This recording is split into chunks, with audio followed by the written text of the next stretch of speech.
اسی لیے جن لوگوں کو اللہ نے نماز میں سے کچھ حصہ عطا فرمایا تھا ان کا خدا پر اتنا بھروسہ، اتنا تعلق تھا کہ یہ کاشف الحقائق ایک تفسیر ہے، ابھی تک چھپی نہیں۔ دہلی میں حضرت ابو الخیر رحمت اللہ علیہ کی خانقاہ میں حاضر ہوئے تھے، وہاں اس کو دیکھنے کا موقع ہوا تھا۔ کاشف الحقائق کے مصنف تھے علامہ محمد ابن احمد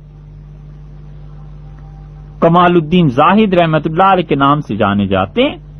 مولانا برہان الدین محمود بن ابو الحسن بلخی کے شاگرد تھے، اور مولانا برہان الدین کو آپ جانتے ہیں، یہ امام رضی الدین حسن کے شاگرد تھے، اور امام رضی الدین حسن صنعانی رحمت اللہ علیہ جو تھے، بڑی مشہور کتاب ہے ان کی حدیث میں مشارق الانوار،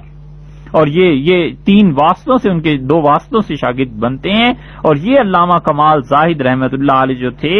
ان کے مایا ناز شاگردوں میں جن پہ انہیں یقیناً قیامت میں بھی فخر ہوگا، ان کے شاگردوں میں حضرت نظام الدین اولیاء رحمت اللہ علیہ تھے۔ شیخ نظام الدین اولیاء رحمت اللہ علیہ نے حدیث ان سے پڑھی تھی، کمال الدین زاہد رحمت اللہ علیہ سے،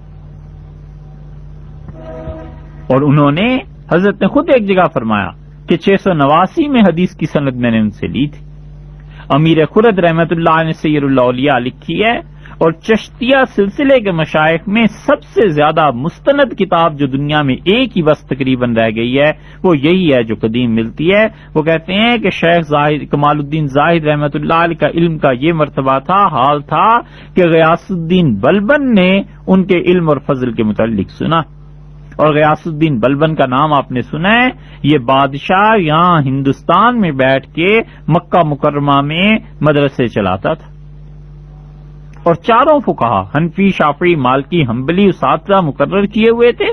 اور اس سے کہا تعلیم کو عام کرنا چاہیے، اور ہندوستان سے سارے اخراجات مکہ مکرمہ جاتے تھے، اور چاروں ائمہ مجتہدین رحمہم اللہ وکثر اللہ ثوابہم، ان حضرات کے مدرسے قائم تھے، اور وہاں کے بچوں کو ہندوستان تعلیم دیتا تھا، یہاں سے پیسہ جایا کرتا تھا۔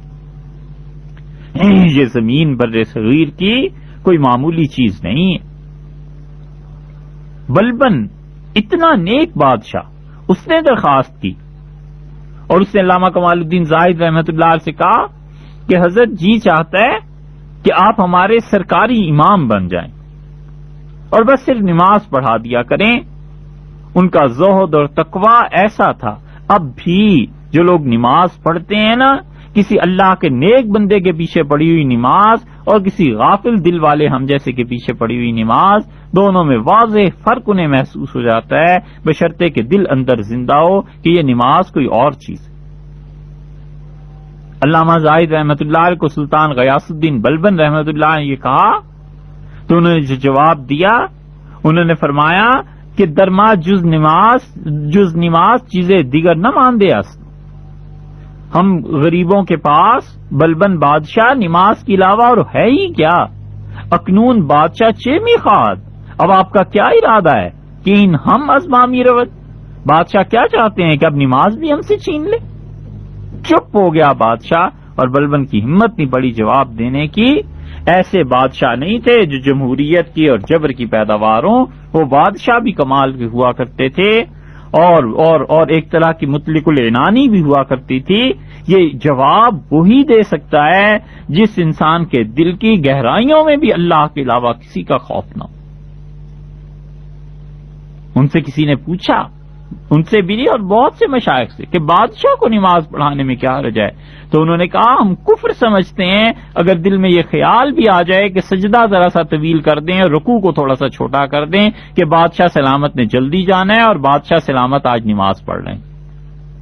انہوں نے کہا یہ دل کا کفر ہے، یہ طریقت کا کفر ہے کہ خدا کی عبادت کرتے ہوئے ہم غیر کا تصور دل میں لائیں۔ یہ اللہ اکبر جو انسان کہتا ہے نا، یہ اس ہیبت کی بات ہے۔ حضرت سعد رضی اللہ عنہ نے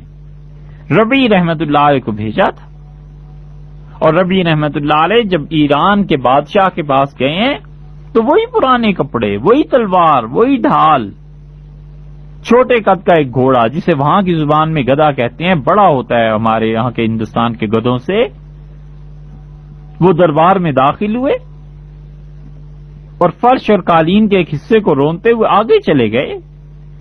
بادشاہ دیکھتا رہا اور انہوں نے تکیوں میں سے ایک تکیے کے ساتھ گھوڑے کو باندھ دیا۔ رستم نے ان سے کہا کہ ہتھیار رکھ دیں۔ انہوں نے کہا بھئی میں خود نہیں آیا، تم نے بلایا تھا،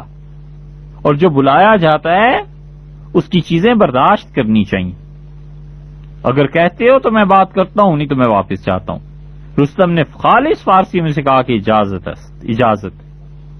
اور اپنی قالین پر اپنا نیزہ ٹیکتے ہوئے چلتے چلے گئے اور قالین پھٹ گیا۔ یہ کیوں ہوا ہے ایسا؟ اس لیے کہ دل میں اللہ کے علاوہ کوئی خوف نہیں تھا، کسی سے کوئی امید نہیں تھی۔ ایک فون آ جائے وائٹ ہاؤس سے، ایک فون آ جائے کہیں سے، لرز جاتے ہیں، کانپ جاتے ہیں، 10 بار پوچھتے ہیں کہ کون بول رہا ہے اور کیا ہو گیا ہے۔ اس لیے کہ اللہ کی عظمت، اللہ کی ہیبت، اللہ کی طاقت، اللہ تعالی کا مطلق العنان، شہنشاہ ہونا، اور خدا کی زمین اور خدا کے ملک اور اس کے اختیارات پہ نظر نہیں نہ جاتی۔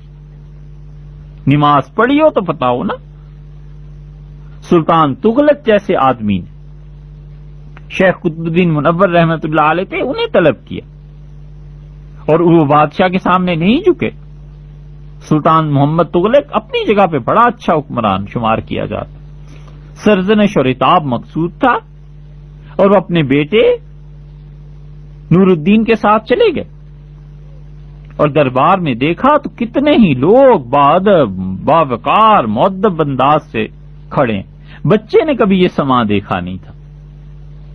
اور ان کے صاحبزادے نور الدین کہتے ہیں میری عمر بہت چھوٹی تھی اور میں نے چونکہ یہ منظر کبھی دیکھا نہیں تھا کہ بادشاہ تخت پہ ہو، لوگ یوں کھڑے ہوں اور یوں کرسیاں بڑے بڑے لوگوں کے لیے لگی ہوئی ہوں، تو میں ڈر گیا۔ تو میرے والد شیخ قطب الدین رحمت اللہ علیہ نے بڑی بلند آواز سے کہا کہ بابا نور الدین العظمت للہ، بابا نور الدین عظمت اللہ کے لیے ہے، ان چیزوں کو دیکھ کے کیا ڈرنا۔ وہ کہتے تھے دل میں عجیب قوت محسوس ہوئی اور سارا خوف لوگوں کا نکل گیا، اور مجھے ایسے محسوس ہونے لگا جیسے یہ انسان نہیں بھیڑ بکریاں ہیں جو باندھی گئیں۔ یہ سید الاولیاء میں انہوں نے اس واقعے کا تذکرہ کیا ہے۔ یہ سارے اولیاء کرام جو تھے، یہ سارے اللہ کے نیک بندے، ان میں سے بہت سے تھے جو علم کی حد تک بھی تھے، مگر یہ کہ اللہ کے سامنے جھکنے کا احساس، ان کی نماز اس میں قوت تھی، اور اللہ کے علاوہ کسی کا ڈر اور خوف رہ ہی نہیں گیا تھا دل میں، کہ اللہ کے سامنے جب 5 وقت ہاتھ باندھتے ہیں، بندگی ہے، خدا کے حضور میں پیش ہونا ہے، تو پھر کسی سے کیا ڈرنا۔